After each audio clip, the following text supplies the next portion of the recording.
Di ano niya Mr. Maravillas yung kwento ngayon. Ang kwento mga kababayan, masyado naman pong pinalaki ng mga anti-Marcos. Nagbabagang mga balita at pagtalakay sa mga isyu ng lipunan. Bulsa, opinyon, banat at paglalantad sa katotohanan. Bulsa, what you see is what you get. You decide. Saan ka ni Mr. Maravillas? Nandito po ako mga kababayan sa Toyota Albay. Yan po. Yung aming Innova kasi po, kailangan yung periodic maintenance.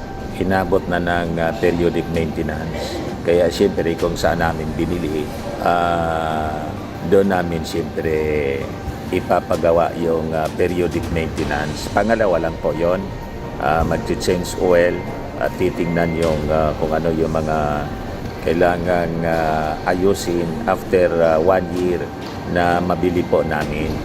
Dito namin siya binili. Malaki po itong outlet ng Toyota.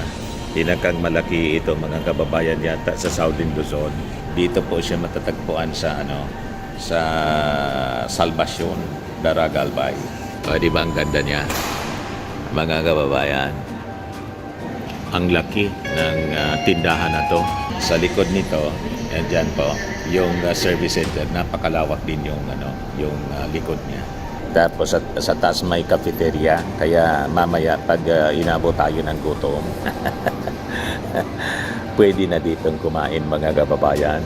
Kasi inaabot ng mga several hours yung periodic maintenance po. Para pag nilabas po, talagang napakaganda. Ayos na naman po yung ating Toyota Innova na ginagamit natin for our business, for car rental, and grab car po siya. And in fact, just last week, 9 days siya po na narintahan dito. Di ayos na. Di niya Mr. Maravillas yung kwento ngayon. Ang kwento mga kababayan, masyado naman pong pinalaki ng mga anti-Marcos. Yung issue sa surot at tipi sa kadaga sa NAIA. siniraan agad yung Marcos administration. Yung issue mga kababayan na ganyan, maliit man lang po na bagay. At hindi man po yan unique sa ating airport dito sa Manila. Kahit sa ibang bansa, may ganon.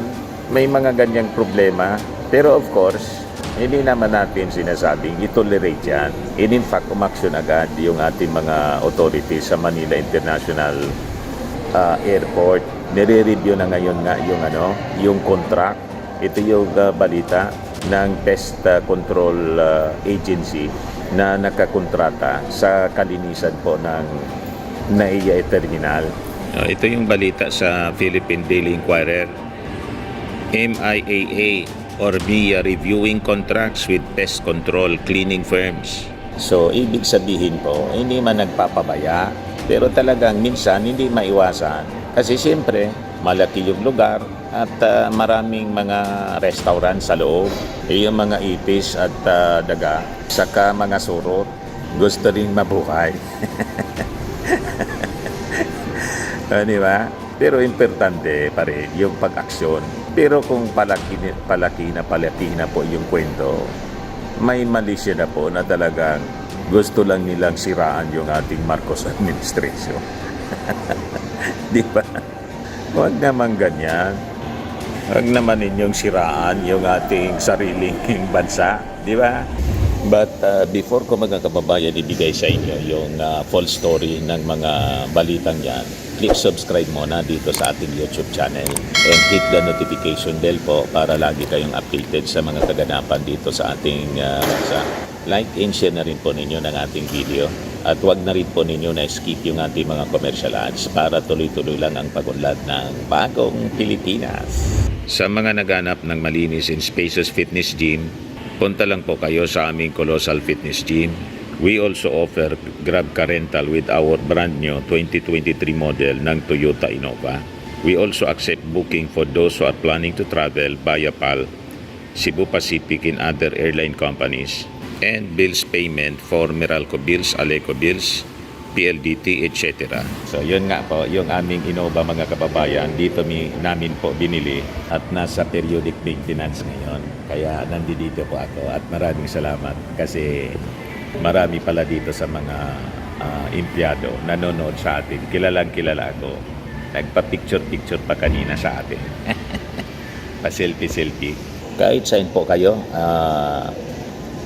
gusto mag-travel, pwede na po kayo magpa-booking dito po sa amin. Dito sa aming office po, sa Colossal Fitness Gym. Buti rito, wala pong ipis, walang surot, walang daga. Kasi hands-on po sa pag-supervise ng kalinisan yung ating misis. Di ba? May bayad center na rin po kami at saka may kay Maya. Ang Colossal Fitness Gym is located at 3rd floor, Security Bank Building, Lanco Business Park, Legazpi City, Albay. For inquiries, look for Jilon Maravillas, contact number 0966-802-0949. Ayan po yung aming Innova. Ayan, ang Innova, bago dito. Bumili tayo ng bago naman. O, di ba, ang gaganda. Napakarami yung mga display rito po, pati sa likod. At napakalinis ng lugar na to mga kababayan, yung kanilang opisina. Lagi na pong matao sa amin. Na-set up na rin yung aming mga bagong gym equipment. May treadmill na rin po kami. Ito naman po yung bago naming product. iGlow po, galing South Korea. Negosyo siya ng aking anak na architect entrepreneur Riz Maravillas. Whitening po siya. Tingnan ninyo yung epekto sa kanya before and now.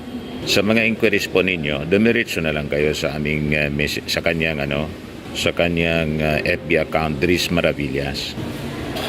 Ayos pa. Ayos na ayos niya Mr. Maravillas. So, balik tayo mga kababayan sa ating kwento. So ito na siya, pinare-review na po ng Manila International Airport Authority yung contract ng pest control para malaman kung may kapabayaan po. So ibig sabihin to, seryoso din yung NIA officials na ayusin yung serbisyo sa ating mga mamamayan, sa mga passengers po. So sabi nila, pag na-provean niya namin na may negligence, mapipilitan po sila na i-cancel yung contracts. Sabi yan ni NIA head, executive assistant head pala, Chris Noel Bendijo, kasi ayaw tantanan po ng mga passers. Pinalaging mga kababayan yung issue ng surot. Siyempre, medyo negative uli ang naging reputasyon ng ating NAIA terminal kasi just last time mga kababayan, na-rank sa fourth worst airport po ng isang UK-based finance and lending research. Pang-apat sa pinakang worst airport daw sa buong mundo yung NAIA. So, nire-review na po yung contracts. So, tama din yung action, mga kababayan, ng ating mga NAIA authorities. Pero di man lang po dito sa atin nangyayari ang ganon na sobrang lang tayo sa reaksyon. Sa Atlanta Airport po, mayroon din ganyan. Ito, published February 2023. Atlanta Airport rats is spotted again in police precinct, officials say. O yan po, Charlotte Douglas Airport, sa Calcutta Airport, mayroon din sa India. O yan pa sa Amerika, sa Delta Airlines, may mga rat waste. Sa Honolulu International Airport, may surot din po. Normal man po siya. Masyado dang na pinalaki natin dito sa NAIA para siraan yung administrasyong buong-buong. Huwag namang ganon. Ayan man lang po, mga kababayan. Dumarami na kasi yung tao dito. Ayan po. Medyo makulimlim. Ako po si Dante Maravillas. Bye-bye po. God bless.